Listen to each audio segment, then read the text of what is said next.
Katikkiro wa Buganda Charles Peter Mayiga akubiriza bannannyini kampuni naddala ez'obwannannyini okwettanira nnyo obwakabaka bwa Buganda kubanga entabiro y'ebyenfuna. Katikkiro okwogera bino badde asisinkanye bannannyini kampuni ez'enjawulo abeeyiye ku mbuga enkulu ya Buganda Bulange Mmengo olwaleero okugula emijoozi egy'okuddukiramu emisinde egy'amazaalibwa ga Ssaabasajja egigenda okubeerawo ku Sande.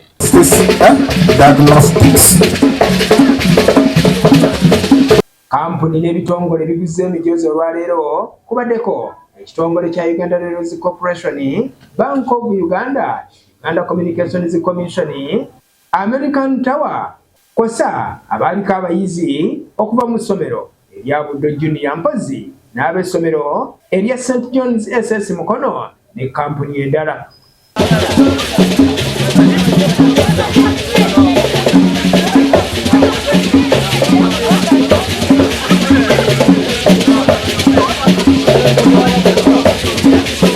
Katikkiro wano wasinzidde bano n'aboogabwa nti Buganda erina abantu abasobolera ddala okugula ebintu singa banaaba bagyekutte.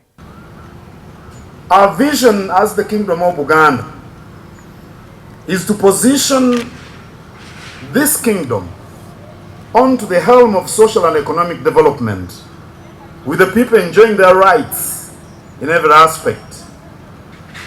But that can only be realized when trade, commerce, business takes place. Because demand and supply determine the rates of growth for any community. So when the captains of business come here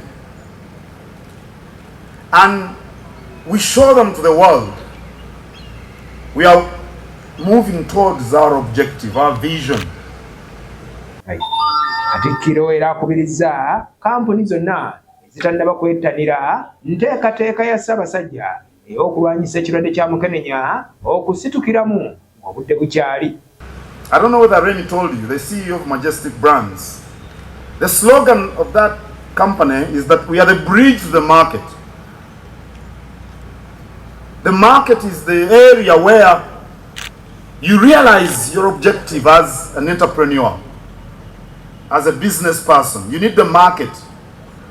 And I think the Kingdom of Buganda is the biggest brand in the country.